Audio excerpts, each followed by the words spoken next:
Bu ishda ko'pchilik mayda xatolar qiladi, lekin aynan shu sirlarni bilsangiz, natija butunlay boshqacha bo'ladi. Assalomu alaykum aziz dehqonlar. Bugun sizlarga makkajo'xorini don uchun professional darajada yetishtirish haqida gapiraman. Assalomu alaykum aziz dehqonlar.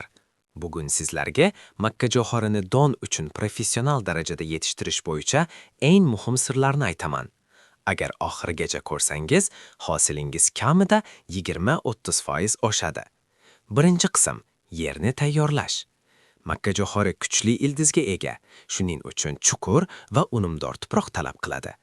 Kuzda yoki erta bahorda yer 25-30 cm chuqurlikda haydaladi. Agar yer kuchsiz bo'lsa, chirigan go'ng yoki organik modda kiritish juda foydali. Tuproq pH balansi 6-7 bo'lsa, oziqlanish maksimal bo'ladi. Ikkinchi qism ekish texnologiyasi. Ekish uchun tuproq harorati 10-12 gradus Selsiy bo'lishi shart. Qator oralig'i 70 cm, tub oralig'i 20-25 cm ga ekiladi. 1 gektarga o'rtacha 60-70 ming tub don uchun ekish ideal va samarali bo'ladi. Juda zich ekman, dona bayda bo'lib qoladi. Uchinchi qism oziqlantirish strategiyasi. Yuqori hosil uchun 3 bosqichli oziqlantirish shart.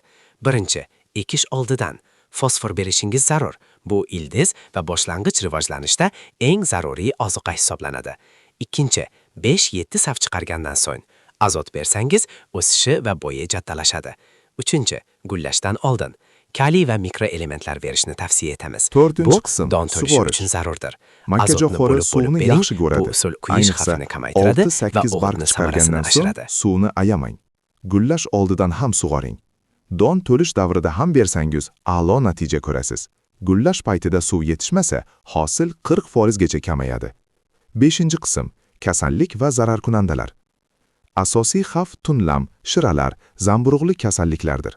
Bulardan ko'proq zarar beradigani tunlam qurtidir. Doimo dalangizni va ekiningizni nazorat qilib, kimyoviy ishlovlarni vaqtida bajaring. Profilaktik ishlov har doim davolashdan arzon. Bir xil zararkunandalar preparati bilan ketma-ket ishlamang. Almashlab qo'llang. Bu zararkunandalar adaptatsiyasini oldini oladi. 6-qism yig'im-terim. Don namligi 14-16% bo'lganda yig'im ideal hisoblanadi. Juda erta yig'ilsa, vazn kam bo'ladi.